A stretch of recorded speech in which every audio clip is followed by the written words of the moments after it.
أعوذ بالله من الشيطان الرجيم بسم الله الرحمن الرحيم سلام عليكم ورحمة الله وبركاته. Welcome to another episode of Let's Recite. And this time I'm really pleased to have a fellow brother, a person who's gifted by God with his recitation and his voice, mashallah, Brother AliAkber Dewji. Assalamu alaikum AliAkber. Alaikum salam wa rahmatullah. Thank How you are so you? much for agreeing to share your story and with the Quran. Thank you for having me.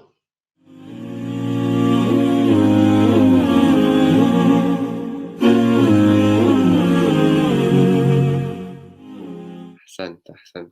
So tell us, as customary, where did it all start for you with the Quran?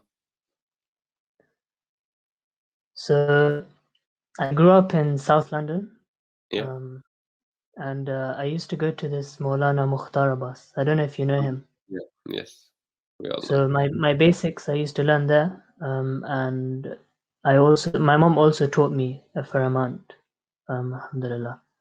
Okay. Then tajweed, I didn't do too much tajweed until I moved to North, under Darul Quran.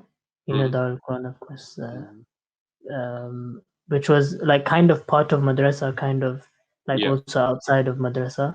That's when I learned my tajweed, and at the same time, I met this teacher who told me to start listening to a qari and copying the way that they recite. So okay. I used to listen to Mishari al-Afasi as a kid. Yeah, yeah, So I naturally chose him, and then that's like the first time I actively started copying his recitation. okay. And I don't know if you know, but like especially before, even until now, even until today, I have like, you can see that I've copied Mishari al-Afasi in the way I recite. I've Yeah, tried to move away a bit away from that in the last 2-3 years, but the effect is still there, I think. yeah. Al-Afasi, I think it's a good basis to have. Even my recitation, the foundation is Al-Afasi. I feel his recitation is nice and slow. The makharij and tajweed rules are on point, but as well the melody and his tone, the tune of recitation is nice and easy to follow as well. So I feel a lot of people are following him as opposed to your Minshawi, the more traditional Minshawi and Husari and them. So nice. So you that's your foundation in terms of your recitation, Al-Afasi. Yeah, kind of, yeah. Then, so who was this teacher that got you to start listening to Al-Afasi? It was Fatima Antivirani. Oh, okay, nice. As in, Right. my mom used to keep Mishael Afasi's tapes Yeah, when we used to like drive to school.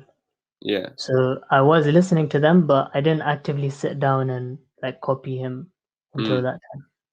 okay. Fatma Aunty, another colossal Quran teacher. Everyone in Stanmore knows about Fatma Aunty Virani. Alhamdulillah. Ever since she moved to Dubai, she's been a huge loss for us in terms of the whole Quran structure, especially madrasa. But may Allah Subhanahu wa Taala accept everything and give her the strength to carry on with her amazing work, inshallah. Ilahi ameen. Then yeah, so then from there, obviously you had uh, your mom at home from South London, Mulal Mukhtar Abbas, and you came to North and you had Darul Quran and Fatmanti at the same time. I can't remember very distinctly, but yeah, I can't remember very distinctly. Okay, so then that was your journey, especially with Tajweed rules. But my main interest is your voice is a voice from heaven. How did you, was it something that you've worked on? Was it like something that's just been blessed with you, or how have you managed to? Because I remember when in madrasa your recitation was really good, but then there was something like a flick of a switch, and all of a sudden you just become like a professional reciter. What was it that caused uh, caused that to happen? I don't know what flick or switch you're talking about, but um, in terms of my voice, I was reciting from a young age. So Munajat, Qasida, Marcia, Noha. Yeah. So I think a lot of my voice training comes from there. Yeah. Um, yeah, and then in terms of Quran, it was just sometimes I was actively copying Mishari, but most of the time, then after that, it was just subconsciously I was just copying him because I'd been listening to him so much. I mean that's my tune in Quran. And then apart from that, we had lessons with Agha Rahimi. Yes.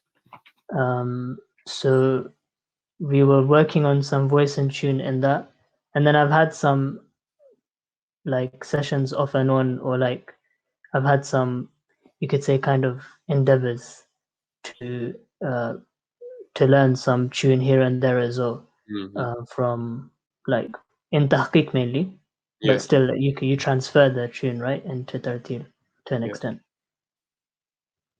Yeah, that's it. So you had this extra passion to go the next step and work on your voice and tune as well, right? Yeah, I've always liked. I mean, for me, it's you know, like when people say, "I'm just walking here and there and I'm just reciting to myself." Like for me, it was like just during my day, if I don't recite something, it's not usual for me. Like um, in between my studies, for example, I just start reciting something. Like And this is I often, just or leave it. you pick up the Quran and start reciting, or it's just whatever you heard? Yeah, so in terms of Quran, it's usually more scheduled, but like even du'as. I mean, in terms of like voice and tune, Yeah. like anything. I mean, du'as, adhan, some random munajat that comes to my mind, or qasida, or whatever it may be, or even I mean, so I don't know if this is good, but I guess maybe it's okay. Like so. You know how we have like some famous taqleed recitations of tahqiq, right? Yeah. So like let's say for example walamma barazu, like I just randomly start reciting it, downstairs in the sitting room or something like that. Nice, very good. So there are these catchy recitations that you've heard online or otherwise, and it's just stuck, and then you just keep on practicing. And ultimately, what that does is just helps with the throat and the voice, just getting used to constantly reciting and getting used to different tunes and all that. Nice.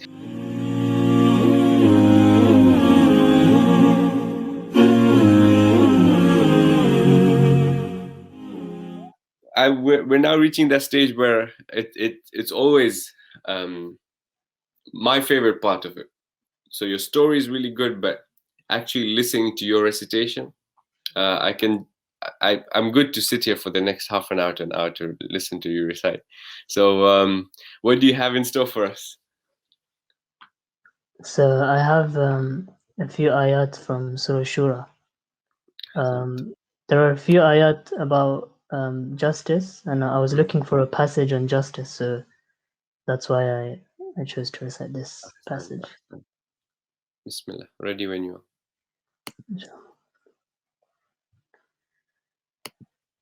أعوذ بالله من الشيطان الرجيم. بسم الله الرحمن الرحيم. ومن آياته الجوار في البحر كالأعلام إن يشأ يسكن الريح فيظللن رواكد على ظهره إن في ذلك لآيات لكل صبار شكور أو يوبقهن بما كسبوا ويعفو عن كثير ويعلم الذين يجادلون في آياتنا ما لهم من محيص فما أوتيتم من شيء فمتاع الحياة الدنيا وما عند الله خير وأبقى للذين آمنوا وعلى ربهم يتوكلون والذين يجتنبون كبائر الإثم والفواحش وإذا ما غضبوا هم يغفرون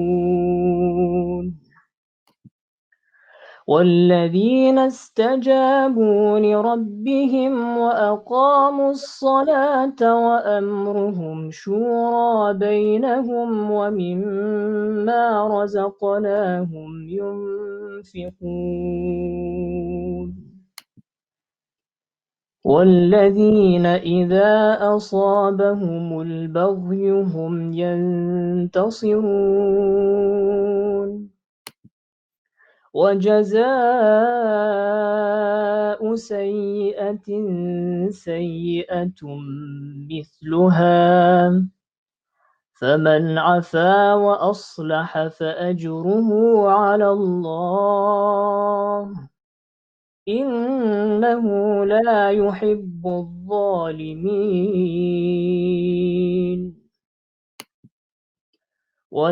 ولمن انتصر بعد ظلمه فأولئك ما عليهم من سبيل إنما السبيل على الذين يظلمون الناس ويبغون في الأرض بغير الحق أولئك لهم عذاب أليم ولمن صبر وغفر إن ذلك لمن عزم الأمور ومن يضلل الله فما له من ولي من بعده وترى الظالمين لما رأوا العذاب يقولون هل إلى مرد من سبيل صدق الله العلي العظيم. Sorry أحسنت for the mistakes. طيب الله أنفاسك. But no, thank you so much for that. I think let's try and focus on highlight a couple of things that may be beneficial for us as well as the viewers as well. The first thing I noticed, there are a lot of scenes and sods in this passage, and they both pronounce from the same place, right? But very different in how they're pronounced. But your recitation, the differentiation between those two was very, very clean. In your mind, what are you thinking when you see a scene and when you're seeing a sad? What are you thinking of how to pronounce them?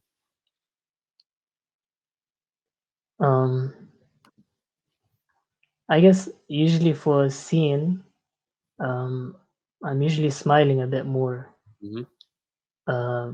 Yeah, and sad, it's a little bit more like it's a heavy letter, right? So Elevated I just letter, pucker my lips a bit and just fill my cheeks a bit more. Yes. Mm-hmm. That's it. Yeah. Okay, so they both come from. So I guess for scene is very simple. The equivalent of in English the letter S, right? S, and then you pronounce with a light mouth, so almost with a smile, as AliAkber was saying.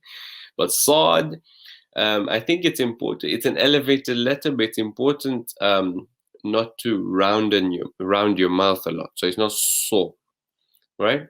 But at the same time, it's not SW, so it's not swa. So for example, if you see here, where do we have it? Yeah. وَالَّذِينَ إِذَا أَصَابَهُم. So it won't be أَصَابَهُم. It's not SW, right? Or it's not أَصَابَهُم. So it's just the same as seen but elevated. أَصَابَهُم. So I hope that makes sense. Ali Akbar, thank you so much for coming on and sharing with us your story. It's really, really an impressive story, and what you've been able to do with the Quran to create this relationship with it, more than just recitation, is really, really inspirational. So thank you so much for coming on and sharing with us your story. Thank you too. Thank you. Jazakallah.